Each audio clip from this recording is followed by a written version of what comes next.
Hello and welcome to this primary election debate for Republican candidates for Arizona's governor. This debate is sponsored by Clean Elections, the state's nonpartisan voter education agency. My name is Kathleen Bade. And I'm Danielle Lerner, and we will be co-moderating tonight's debate. And we are sharing this debate as part of an effort to support democracy in Arizona through a partnership with the Citizens Clean Elections Commission, the Arizona Media Association, and Reister. It is a partnership designed to make these debates accessible to all voters in Arizona. And that means that this debate and dozens more between now and November will air on a long list of local TV stations, radio stations, and digital platforms, including support from local newspapers. It is a shared effort between hundreds of local media brands across Arizona. The format of this debate may be familiar to you, and we've tried to keep the rules simple. Each candidate will have up to 1 minute to make an opening statement, and the same for a closing statement. Candidates have drawn straws to determine the order of each of those portions of this debate. Throughout the debate, we will pose questions to each candidate, allow them to answer, and then make sure the other candidate has a chance to respond. Whenever a question is directed to a specific candidate, only that candidate's microphone will be open. At all other times, every microphone will be open. And thank you to voters all across Arizona who have submitted questions for this debate. We've reviewed all of them to make sure every voice is heard. However, no candidates have been given advanced access to any of these questions. And with that, let's introduce the Republican primary candidates for this debate. Andy Biggs, Ken Miceli, Scott Neely, and David Schweikert. And Andy Biggs, we're going to start with you. You have the first opening statement. Thank you. Good evening. My name is Andy Biggs. I'm running for governor because we can't afford Katie Hobbs any longer. I have served the state as a prosecutor. As the state Senate president, I wrote balanced budgets, which actually helped us grow our economy. I've been a member of Congress standing up for conservative values while delivering for the state of Arizona. And in so doing, I've built a tremendous coalition of support across the state, across the spectrum of our party, from Donald Trump, the president, Charlie and Erica Kirk, to more than 45 current and former state representatives and senators, to the MAHA movement, law enforcement. In fact, today, Maricopa County Attorney Rachel Mitchell endorsed my candidacy. And they all know one thing. We need strong, steady leadership to restore the American dream to Arizona. So my wife and I, Cindy, we've been married for 45 years. We've lived in Gilbert and raised our kids, our 6 children. We know how great this state can be, and we want it to be great, and I am the leader that can bring that strong, steady leadership. All right. Thank you, Mr. Biggs. Scott Neely, you have 1 minute. Hi, my name is Scott Neely. I am a candidate for Arizona governor. I'm a builder. I'm a small business owner. I'm a father. I'm a grandfather. And I'm currently out there building the border wall to protect Arizona. We're building the border wall of freedom and independence because we want to make Arizona safe. We want to bring back jobs to the Arizona people. As a matter of fact, one of my top initiatives that I would like to work with the legislature on to get a bill to my desk to sign as governor is to allow us to use ESA money for the trades. We need to bring trades back to the Arizona landscape. It's a national security issue. We don't have enough people in the trades in America any longer, and we're booting out a lot of the people that are here doing the trades, so we're going to need replacements in the trades, and those are the American people. I've been in the trades my entire life. I've been in business 25 years of my life. I bring leadership to Arizona. We need to try something new. We need to do something different. We need to be bold. We need to bring new ideas to the state. We need to solve the water crisis problem, and I'm here to do that for you, Arizona. Thank you very much. All right, Mr. Neely, thank you. We turn it over to Congressman Schweikert for your opening statement. Hi there. My name is David Schweikert. Born in an unwed mother's home in L.A., adopted by a family, brought here to Arizona, grew up right down the street from where we're all standing. ASU, undergrad, MBA there. Incredibly blessed. My wife and I have a 3-year-old and a 10-year-old. In my political resume, I was in the leadership of the state legislature as a very young man, chaired the Board of Equalization, have been the Maricopa County Treasurer, and now I'm the Dean of the Congressional Delegation. I'm number 4 in Ways and Means. I also chair the Oversight in Ways and Means. I also am blessed to chair something they call the Joint Economic Committee. I do the economic projections and calculations for our country. Our family business, we manage money, we've always bought real estate. I've been blessed to actually put together lots of economics here in Arizona, and I'm here to try to save the future of this state. All right, thank you, Mr. Schweikert. And Ken Miceli, you have 1 minute for your opening statement. Well, thank you and good evening, everyone. My name is Ken Miceli. I'm running for governor. I grew up here in this state. I'm one of 6 kids. I'm Italian. We love our food, so I'm going to do everything I can to get grocery prices down. So with that said, I'm a builder. I've been in business for 30 years. I've employed many people, still employ many people. We have a lot of need for fixing problems here in this state, water being one. I have a plan for water. I have a plan that you probably have seen in my Union State address. We've gone into detail on each plan. I'm very excited to share that with you and for you to review that when possible. Other than that, I'm glad to be here with these fine fellows. We have a couple of fellows from Washington, and we have a couple of builders here from Arizona. So thank you for the opportunity to share with you what we can do to make Arizona better. All right, Mr. Miceli, thank you for that. And we'll get to water security shortly, a very important issue right now in Arizona. But we want to talk about electability because one of you up here is going to go on to run against the current governor, Katie Hobbs, a Democrat in the general election. So, Mr. Biggs, we will start with you. What is the biggest difference between you and the other Republicans on this stage? And what evidence can you point to specifically that you can win over independents, who are a big part of the electorate here, and also suburban voters? Yeah, so here's the way to think of it. In every poll that's been released, I am the most competitive Republican in the entire state with Katie Hobbs. I'm the only member of this stage, on this stage today, that has ever polled ahead of Katie Hobbs as a Republican. And here's the bottom line. I know how to reach across the aisle, and when people find that out, they find that rewarding and refreshing. I joined with the former head of the Black Caucus and now the Minority Leader, Hakeem Jeffries, to actually put together the JACK Act, which is to fight corruption. And guess what? We have a governor who's under criminal investigation for pay-to-play schemes. We don't want that, and neither do independent voters. What they want is the same thing all of us want, and that is affordability. They want security and safety, and they want to know that their children have the best opportunity to get an education. And I carry that message. I worked so well with the opposition that just a week or two ago, I passed yet another bill unanimously out of the House with my original co-sponsor was the Democrat from Virginia. We worked together. I worked with Kirsten Sinema to get the right to try bill out, which I led on. I worked with former Senator John McCain, and we got the Ashland Mike Amber Alert and Indian Country bill out. These are bills and legislation which shows that I know how to work across the aisle and work with people who don't necessarily agree with me on many things. But we find the ways to agree, we find those points of agreement, and we go forward and we get the job done. And I have a long history of that, whether it was in the state legislature or whether it's been in Congress. And there's not a doubt in my mind, if you look at the polling data that you're going to find, I am the most competitive with Katie Hobbs of anybody on this stage and any Republican in the state. Thank you. Mr. Schweikert, you also have years in Washington as well. So what differentiates you from the others on the stage, and why the decision to run for governor? Why now? It actually is back to your electability question. I've probably won more competitive races than anyone in Arizona in 25 years. I functionally have a 50-50 district. And Arizona today actually has more independent voters than even Republicans. So some of the things being said here border on sort of absurd.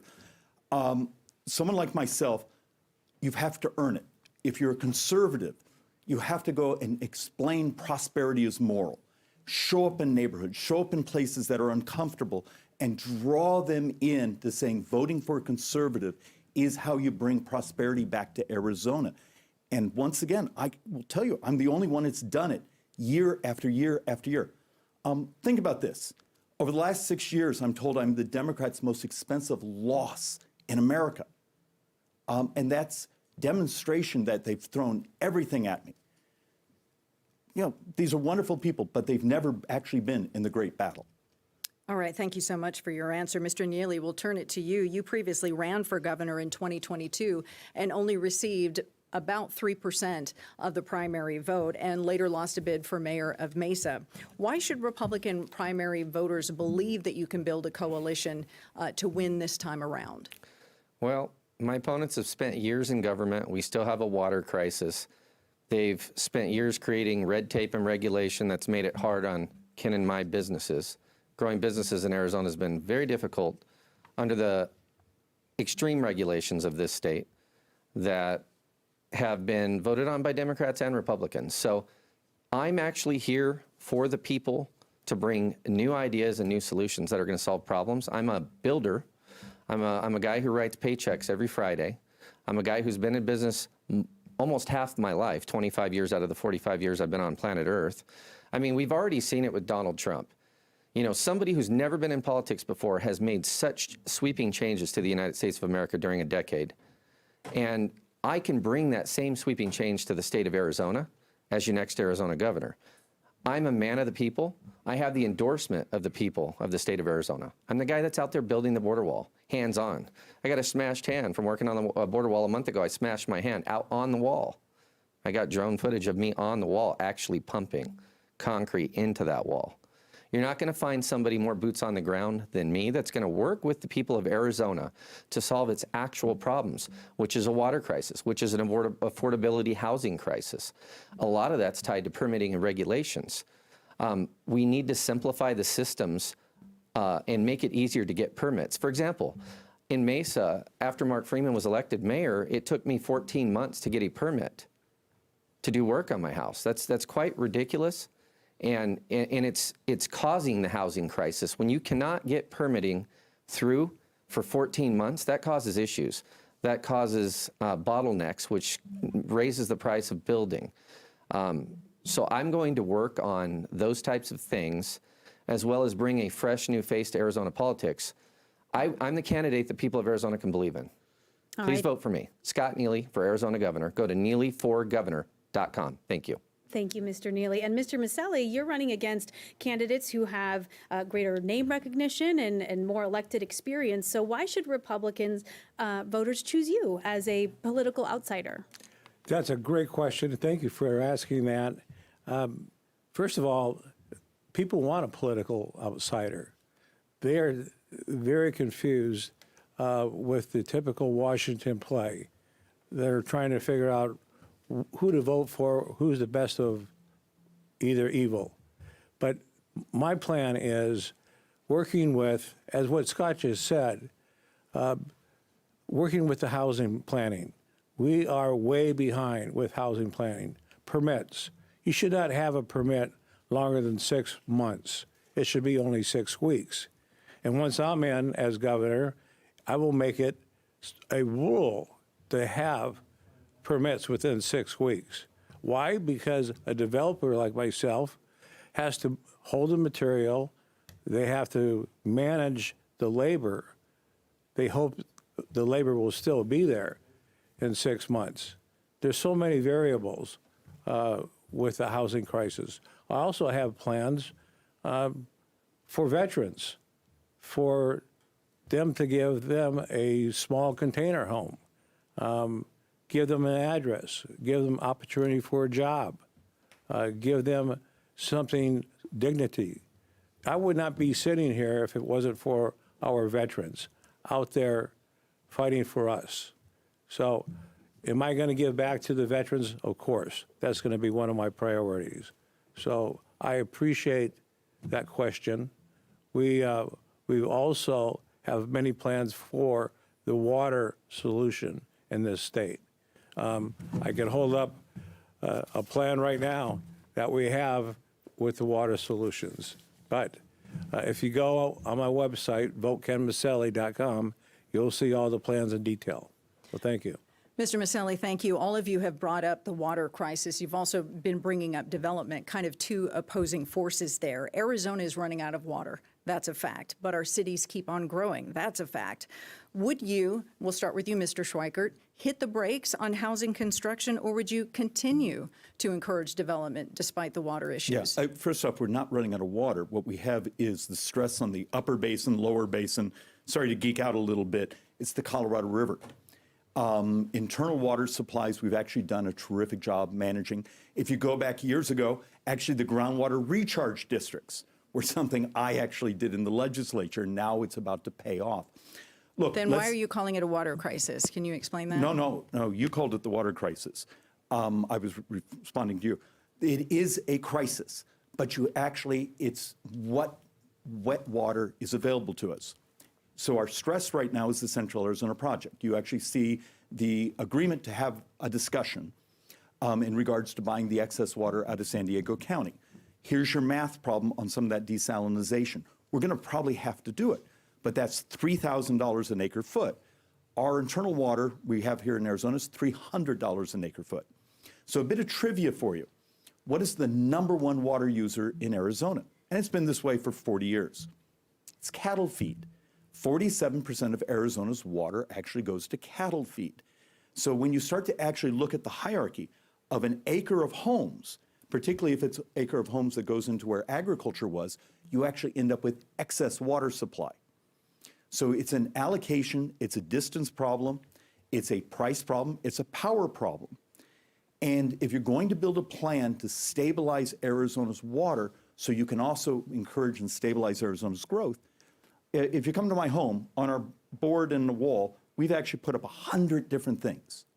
You need about 15 of them to stabilize Arizona's water. Everything from raising Bartlett Lake to a diversion dam where the siphon is, all the way down to certain plants. In the middle are leaky pipes, of all things.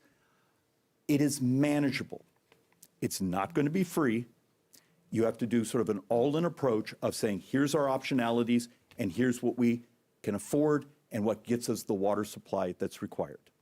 Something else that is putting strain on our water situation are data centers. Now, Governor Hobbs just signed a budget bill that does impose a 3-year moratorium on new sales tax breaks for data centers. And so, Mr. Biggs, we'll go to you with this one. Is this the right move, or what would you do differently?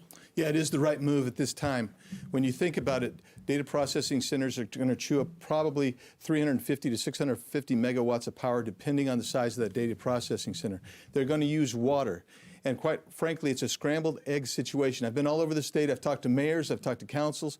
And some support it. They want to have it. Others don't. But here's where the real rub is. Where's the power going to come from, and where's the water going to come from, right? So it is a great idea that the legislature put together. That I'm grateful that the governor finally signed a budget that had it in it, where you put that moratorium. I've actually met with data processing center brokers. I've talked with them. I said, here's what will happen. Under an Andy Biggs administration as governor, we're not going to have those credits or subsidies. You're not going to be treated special any longer. And we're going to find a way for you to create your own power so where you can get it to your system. Now, that's going to take some creativity, and that'll take some time. But they should not be given a break, and it should not impact current commercial or consumers with regard to power and water. Now, on the waterfront, there's a center in my own district out in East Mesa, and what they do is they actually recycle their water. And that is the move that all of them are willing to go to. They're also all willing to eat the cost of building the infrastructure. Nobody in Arizona, no consumer of residential or commercial should be paying for the infrastructure for that project. And so that's where we sit on that. Now, let me just tell you, I have been one of the leaders in Congress in trying to get water to us. It was my lead working with Greg Stanton that got $350 million released from the federal government to work on mitigation on water-related issues. It is my lead with working with Mark Kelly and others that has also got the Flaming Gorge backup of about 650,000 acre-feet released, and they still have more that they could release to help us. Without that, we would have a little bit more tough time, but I will say one thing. I will agree with one of my colleagues who just said it. We don't have a water shortage. We have a water management issue. And you need someone who knows water, like I do, who can get in and manage that. Mr. Miceli, let's go to you because you've talked about potential solutions like desalination plants. What level of investment, if you were governor, would you make into the water infrastructure? Well, first of all, let me, for the record, 70% of our water goes to agriculture, 70%. We're currently at 32% full at Lake Powell. That's how low we are. This is the driest season we've ever experienced. That condition was actually voted on in 1922 in Colorado. And by the way, did you know that Colorado, they, if something happens to where they've got to cut water, they are going to cut it first from Arizona versus the other 5 states. So we are in a crisis. My plan is to generate new ways of bringing in more water through the flow of rainfill and expanding our aquifers. So that's what our plan is. I have a plan. I don't know if these other gentlemen have a plan, but I have a plan. And that's what you're going to see when you look at my Union State Address. All right, thank you so much for that. And Mr. Neely, what is your plan? We have to have an all of the above approach to water. And there's many different ways we can manage and solve the water problems of Arizona. So number one, we can turn back online the Yuma desalination plant. That was the experimental plant built by the Army Corps of Engineers in the 1990s. We can pump water. We can make a deal with Mexico to pump water from the Sea of Cortez, salt water to that plant, desalinate there, build a micronuclear plant right next to it so that it has its own power supply. These data centers are going to take a lot of water. They can't do a closed loop system with their water because if you do a closed loop system, it causes it to heat itself up. So you have to have an open loop system in these power plants for water. So if you have an open loop system though, and you're pumping that water back into the ground through the facility and back into the ground, it pollutes the ground over time. So I will not allow data centers in the state of Arizona unless they build their own desalination plants at the data centers at a cost to them. We give them no tax subsidies. They build their own desal plants, so when they suck their water through and they push it back out, they don't pollute our environment. And they're going to build their own power supplies. And I'm going to advocate for micronuclear in the state of Arizona so that the data centers can have their own micronuclear plants so it doesn't affect our utility rates as consumers. I've watched my rates go through the roof. I was part of the crew that went out and helped to decommission. Sorry, Mr. Neely, you're going over time. Oh, sorry, didn't see it. My apologies. Oh, no. Thank you for your answer. We want to get to the cost of living. You talked about utilities. That's certainly one of the ways that Arizonans are being squeezed. Higher costs for housing, as you know, groceries, you name it. What is the single most effective thing or action that a governor can take for some immediate relief to lower the cost of living for Arizonans, and how would you pay for it? And Mr. Schweikert, I'll direct this to you because you've also mentioned that you've pledged to eliminate the state income tax. That is not the fact? Oh, I'm sorry. We'll talk to you about that then. I apologize for making that error. It's yeah, okay. It is, Mr. Biggs. I apologize for that. But we will get to you about that because we want to know how you'd pay for it. But we'll start with you. And how would you pay for? Yeah, your problem is the state income tax is basically 31% of the appropriated budget. And the cuts, you'd have to double Arizona's property tax. That's why there's some structural design problem. All right, let's actually talk about affordability. Yes. Arizona now is 43rd on the stack of affordability. It's pretty miserable out there. When you actually do the years of the Biden inflation, the inflation regimen, wage growth has been somewhat anemic compared to that inflation. Our brothers and sisters in this state are poorer today than they were just a few years ago. But you don't magically make prices start to come down. What you have to do as governor, get off your backside, recruit every great business you can so there's competition for your willingness to work. That competition raises wages. The most powerful thing you can do for affordability in the short term is the raising of wages. Then you have to deal with infrastructure type issues. So supplies, freight, everything moves much more efficiently. That's how you also get downward pressure on pricing. Let's actually move on to housing, which is actually one of the big drivers of this being an unaffordable market now. We actually sit on some amazing assets around us. The state trust land that's in the urban area, we're skipping over it, running sewer, water, power to neighborhoods a mile, 2 miles over. The mismanagement of our state trust lands and bringing that to market. I actually have a degree in finance and housing. And the basic economics of the way you create affordability in housing is two things. It's supply and wage growth. We can actually do both of those, and those are both in the touch point of a governor.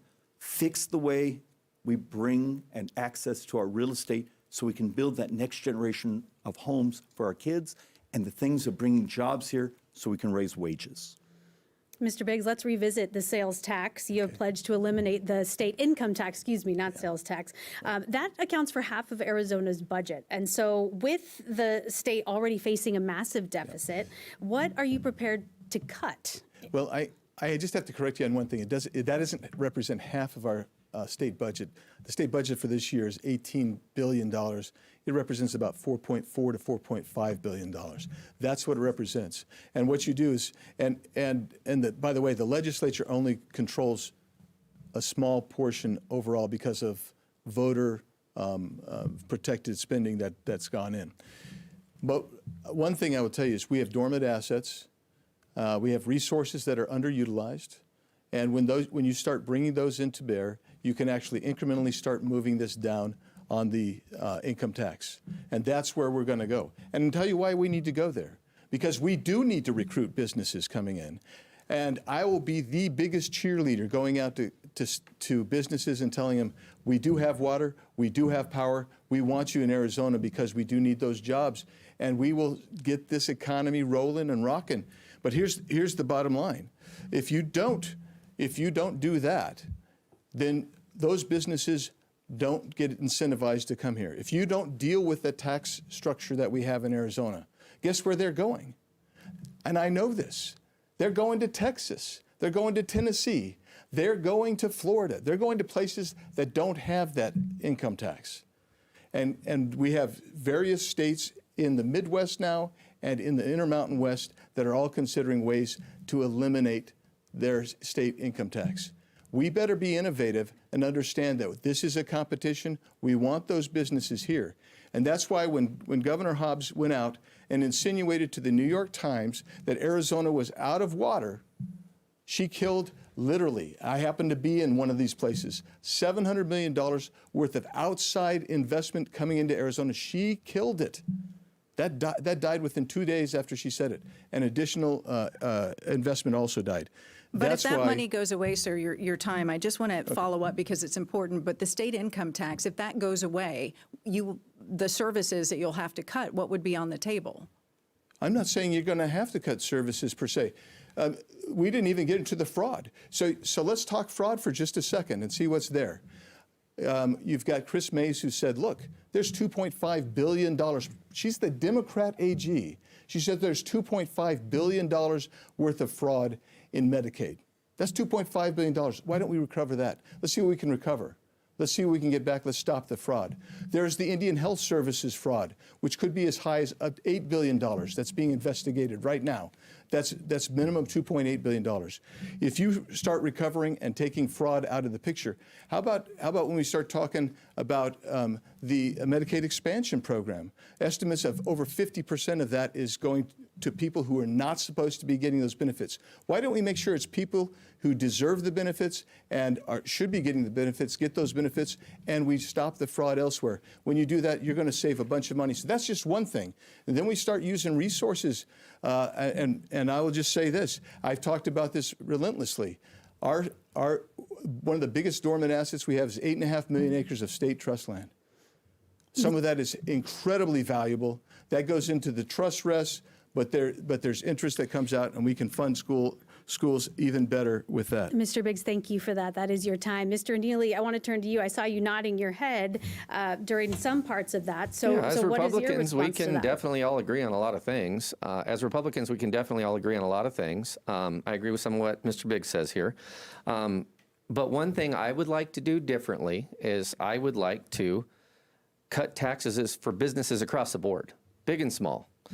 And another thing I'd like to do, it's a bold idea, but I would like to cut property tax for those 65 and above, completely eliminate property tax for those 65 and above, because not only have they paid for their children to go to school, but they've also put my children through school. They paid for a couple of generations or more already. I think it's about time senior citizens get a break on property tax, a permanent break, so they can finally own their home outright.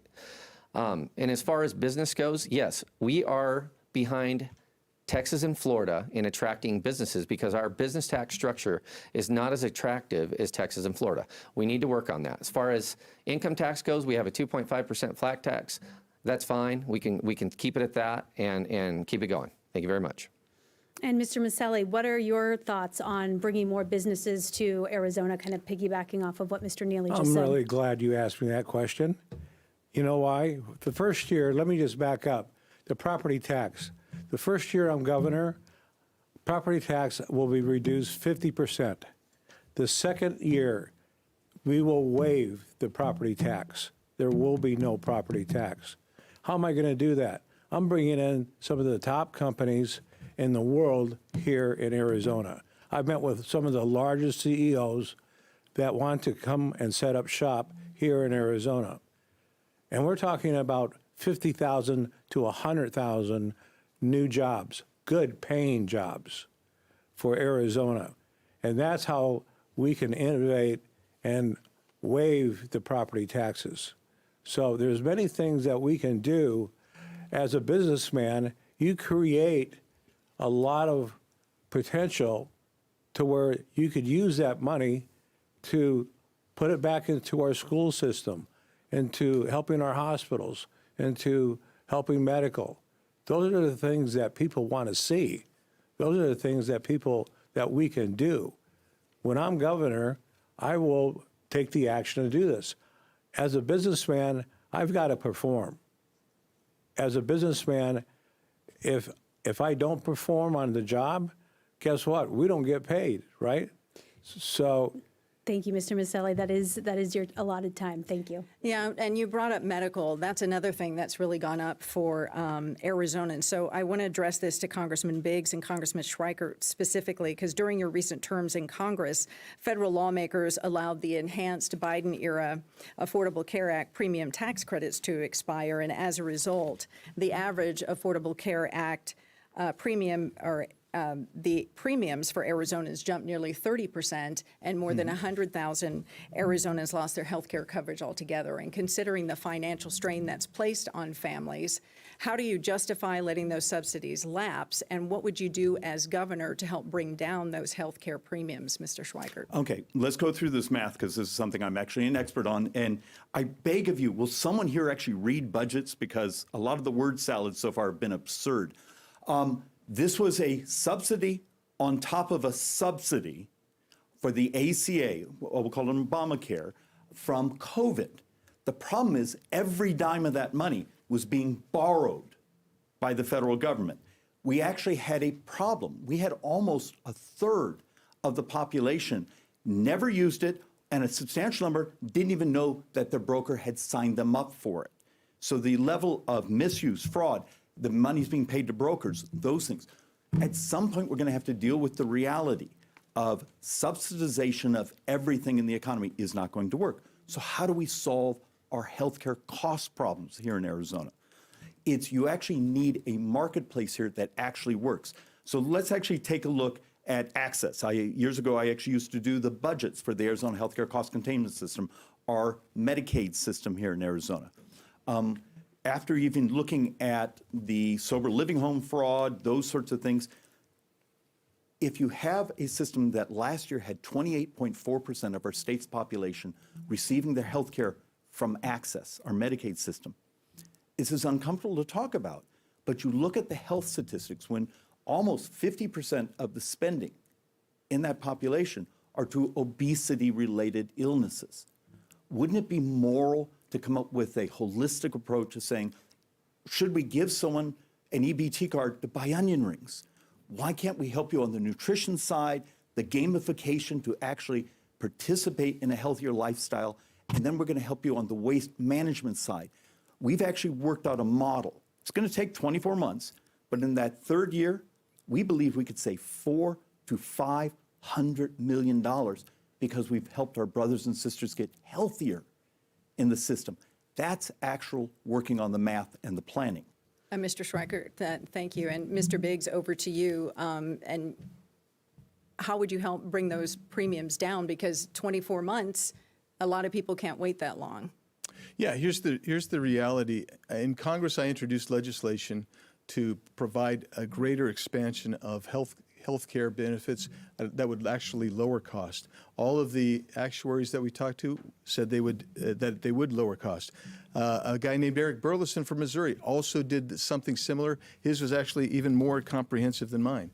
And what that does is and President Trump's right on the money, where you're going to give money directly to that HSA, to that individual, so they can manage their health care.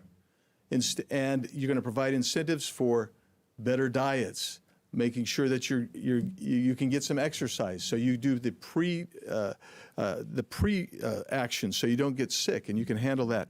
Those are things that we've proffered in Congress. We've tried to get those on multiple bills. We've been told that one of them is going to come out on a bill. Let's see if it does. But in any event, that would actually help move the cost pressure down. I'll tell you one other thing that needs to happen in Arizona. We have a problem, and we're cranking out doctors, and we're going to have another medical school here pretty soon. You know what we need?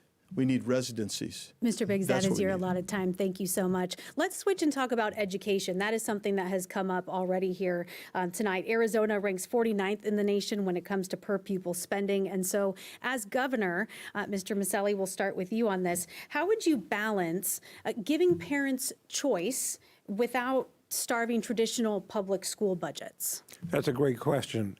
And I have an answer. The answer is trade schools. We need to implement more trade schools here in Arizona, and I'm a very big proponent of trade schools. An electrician, someone that repairs HVAC, air conditioning, they can do a 2-year term in trade schools and come out making $60,000, $80,000 a year. They could buy a house. And by the way, my housing plan, I can get people in housing for $5,000 to $10,000. That I work with CEOs and mortgage companies through the state of Arizona. And that's another issue. So we can not only get them going with their jobs at a reasonable pay, at a good pay. It's not traditional any longer. The education system needs to change, and we need to change with that. Some people want to go through the 4-year path of education. It doesn't work that way. Right now, we are in so much demand for people to help out with hospitals, with medical trainees. And I also have a plan where they're going to get paid while they're going to school to get certified. So that's where I'm at right now. Again, check out my Union State address, and you'll see each move and each answer that I'm coming up with right now. I'm just giving you a taste of what it's all about. All right, Mr. Miceli, thank you for that. Mr. Neely, there's been a lot of criticism surrounding how the voucher money is actually being used. What changes, if any, should be made to ensure accountability with those tax dollars? Talking about ESAs? Talking about, yes, the school vouchers. Okay. So as far as transparency in ESAs, I do think there should be some regulation on the ESAs and some transparency with that and how the money's spent. But I also think we should expand ESAs. I believe in ESAs. And matters of fact, I want ESAs in trade schools. I want to merge those two together. I want small businesses to be able to team up with the ESA program. be provided incentive to train young people in the trades, in electrical, plumbing, concrete, framing, drywall. This is something that's necessary. It's an Arizona national and a national security issue if we don't get people back in the trades, because here's the thing. Salt River Project employees are in their 60s that are managing our water systems. Central Arizona Project employees, people at the nuclear power plant. They've actually incentivized older folks to come back to work because they can't find enough young people interested in the trades. So the only way to get them interested is we have to start them in high school. Now, Empire Caterpillar has a program with Mountain View High School where they bring kids in and train them for their junior and senior year. And by the time they get out of high school, they're making $80,000 a year. This is a wonderful program Empire Caterpillar has. They're a billion-dollar company, so they have the money to invest in that. But I think that we could incentivize our small businesses to do the same if we paired ESAs with small businesses. Small businesses can be the teachers of the future because not everybody's an academiac. Not everybody's headed to college. I certainly didn't go, and I'm doing fine. I'm on the stage running for governor, and I'm going to be your next Arizona governor. I'm going to implement the policy of trades through ESAs. This is going to happen. It's an important component in the future economy because the present economy is going to be consumed by robots. The present economy will be taken over by robots with these data centers. So trades, though they were the past, they are now the future. Vote Scott Neely for Arizona governor and go to neelyforgovernor.com. Thank you very much. I want to make sure that we hear from both of you on education as well. So 1 minute response for this. Mr. Schweikert, is Arizona spending enough on education? First, let's do the hierarchy. I'm a huge fan of education choice. Matter of fact, the first charter school bill years ago was one of mine. And having young children, we adopted a little girl 10 years ago, got a surprise 3 years ago, the same birth mother. The little boy was never supposed to be healthy. He is a miracle. I should, as a parent, have had optionality of where my little boy goes, particularly if he had some difficulties. Education choice is the future. It also, I would argue, is one of our attractions for economic growth. And in your first question, I would disagree. The amount of money it's spent for me to choose homeschool or something here compared to what we spend for that same child in traditional education, there's a differential. You actually put some money back in the bank. The big battle for governor is we have a court case from last summer that says equalization is unconstitutional how we're doing it. We are going to have to rebuild a portion of our education financing. All right, thank you, Mr. Schweikert. That is that 1 minute time limit. Thank you. And Mr. Biggs, real quick, 1 minute. When it comes to the ESA vouchers, would you expand the program even more, keep it where it is? What are your thoughts on that? My thoughts on it is we should be expanding it fully. And Katie Hobbs is trying to actually crush educational freedom in this state. And she's siding with unions, and she's siding with administrators. She's going after educational choice. But every parent, I believe, has a more special interest in that child's education than an administrator. I think the people that are most important are going to be your student, your parents, and the actual teachers. And ESAs, actually, they're funded at roughly 70% of the traditional district schools. And you should actually expand the ESA program. If there's a fraud, one thing we found is if there's a fraud, the reason that you're hearing about it is because they're catching people if they fraudulently use ESAs.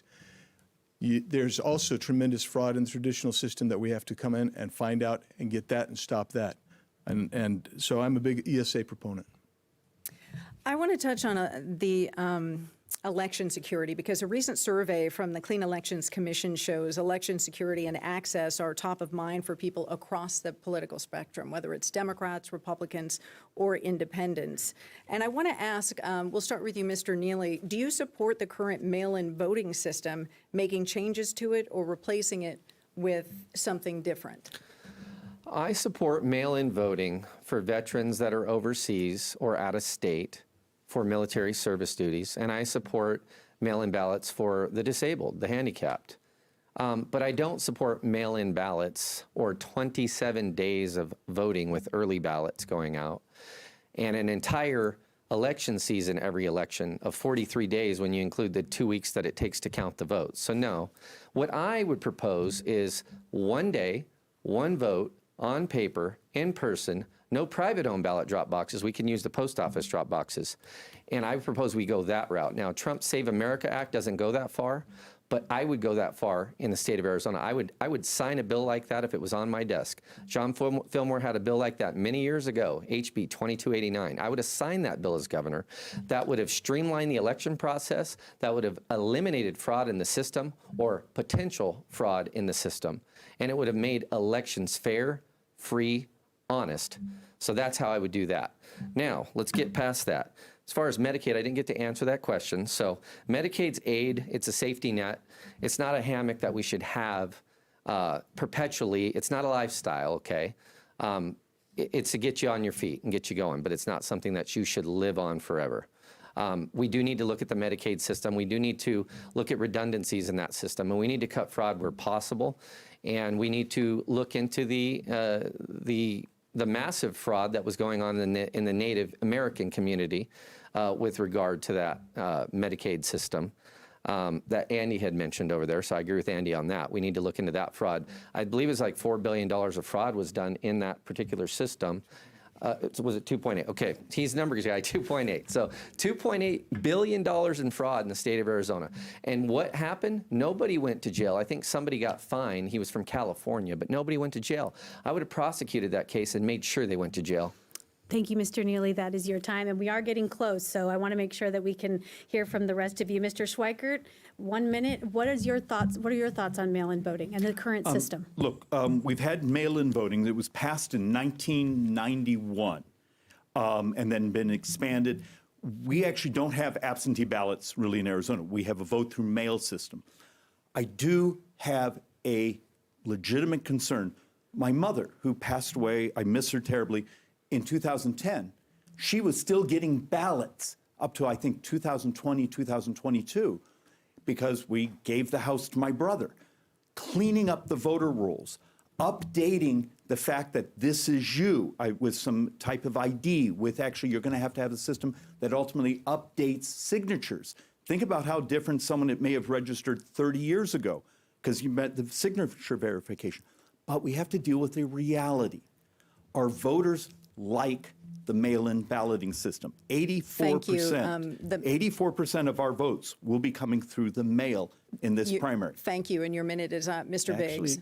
Thank you. You know, Governor Hobbs was given a bill in January of 2025 that would have taken us and given us the Florida standard. And the Florida is the gold standard of voting now, voting integrity now. It really is. It's the top. And they still have mail-in ballots over there, but they control those better. And you know, the night of the election, who won? That's what I will actually sign that bill when it comes back. But I'll tell you this: if you're going to talk about election integrity, and you know that the Congress is going to fail, I believe Congress is ultimately going to fail on the Save America Act. So you're not going to see any wholesale reforms there. The state needs to make some reforms. And we need to make sure that when you send in a ballot and you're signing there, the verification of that system is, as Jimmy Carter put it, the most likely to fail for fraud. Well, even after, we should point out that after millions of taxpayer dollars were spent on investigations and audits, that the outcomes from 2020 and subsequent elections, they weren't changed by fraud that was found. Mr. Miceli, what are your thoughts on mail-in voting? Well, my thought is a different level. It's called biometrics. Biometrics, what basically it claims that you are the person that you say you are. A, that you're alive. 2, that you're a citizen. And 3, that you're able to vote. Now, a lot of people might say, well, what about my privacy? Well, no, this is a system through the state where it is only kept in the state. So no one else has the information. But do you know how many people that have passed away that voted last year and continue to vote? Do you know how many people that are not citizens that try to vote. The biometrics is a safeguard to this. Very simple. You can get it through the mail to apply, and I recommend it highly. It's a safeguard. All right, thank you, Mr. Miceli, and thank you to all of you candidates for being here. It's now time for closing statements already. Each one of you will have 1 minute, and so we ask that you please stick to that time as best as you can. Scott Neely, you have the first closing statement. Thank you. My name's Scott Neely. I'm a candidate for Arizona governor.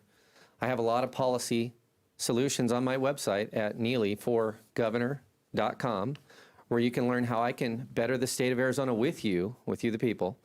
I am the voice of the people. We, the people, are fed up. We're tired of lifetime politicians running our state. And I will be the candidate that brings actual change to the state of Arizona. I will be bold. I will be fearless. I will be with you, Arizona. I am Arizona first. I'm American first. AFAF, Arizona first, America first, always. Unapologetically. I've taken no money from outside lobbies. I've taken no large PAC monies. I'm the only clean elections candidate in the race, and currently I have more money in my war chest than either of these two politicians on this stage. I've got $1.2 million of clean elections money in my war chest that I'm going to be launching in the media next week. Thank you very much. Vote Scott Neely for Arizona governor. Mr. Biggs, over to you for your closing statement. Thank you. I have to ask Arizona, are you better off today than you were 4 years ago under Governor Katie Hobbs' leadership? Katie Hobbs has taken us down at various times to be in the bottom 5 for wage growth, job growth, and currently at number 43 with affordability. Housing prices have shot up. She's attacked parental choice and freedom in education. This is what she has done, and all the time she's done it, she's been under criminal investigation for a pay-for-play scheme. I remain optimistic for this state because under Governor Andy Biggs' administration, we're going to restore the American dream to Arizona. We're going to make sure that we have our security in place. We're going to have the infrastructure for water, power, education, the tax and regulatory infrastructure that will allow us to grow again to be one of the top states economically. I ask for your vote, I ask for your support, and I thank you. All right, thank you. And David Schweikert, you have 1 minute for your closing statement. As fellow Republicans, are you tired of losing? We have to deal with a reality that's going on in Arizona. As of a couple of weeks ago, we have more independents than we have Republicans. We've lost the senior senator, the junior senator, the secretary of state, the attorney general, the governor over the last decade. Losing is unacceptable. If you want to protect elections, if you want to protect education choice, if you want to protect a 3.5% flat tax rate based on adjusted gross income, where we don't tax Social Security, where we don't tax military retirement, losing is devastating to the future of this state. And the fact of the matter is, take a look at our history. My friend at the end, I know this is tough with us running against each other, but when you're wholly owned by Turning Point and you've lost election and lost election and lost election, it puts everything in our future at risk. Let's make America, let's make Arizona the state that prospers again. Thank you so much for that. Mr. Miceli, you have 1 minute for your closing statement. Thank you. Well, right now, gas is at $4.43 a gallon, one of the highest in the nation. We could do something about that. Did you know that we buy our gas from California, which pays for their regulations and a lot of their taxes? I have negotiated with different vendors a different approach where we can get our gas and energy cheaper. Two, we at each end of the roll here, we have Mr. Schweikert that has had 11 ethic violations against him where he's had to pay $175,000 in fines. To my right, Mr. Biggs, on January 6th, called to get the Arizona electoral votes thrown out. That's not leadership. I'm a businessman. I can't do that. I've got to be straight, right on, and to the point. Vote me as your next governor, and I'll prove to you that this state is going to be in the best shape it's ever been in. Thank you. All right, thank you, and thank you to all of you on the stage tonight. This wraps this primary debate with the Republican candidates for Arizona's governor. As a reminder, the Arizona primary election is on July 21st, and early voting starts June 24th. All registered voters can participate in the primary, including independents. The voter registration deadline is June 22nd. If you would like to register to vote, head to azcleanelections.gov. There are a lot of offices up for election this year, and so we will keep hosting debates through the summer and fall. Head to azmedia.org to see a list of every local media partner, plus upcoming debates and where you can find them on TV, radio, and digital platforms. And you can also see the full debate schedule, learn more about clean elections, and submit questions for future debates by heading to azcleanelections.gov. On behalf of our partners at Clean Elections, the Arizona Media Association, Reister, and Sneaky Big Studios, we thank you for joining us.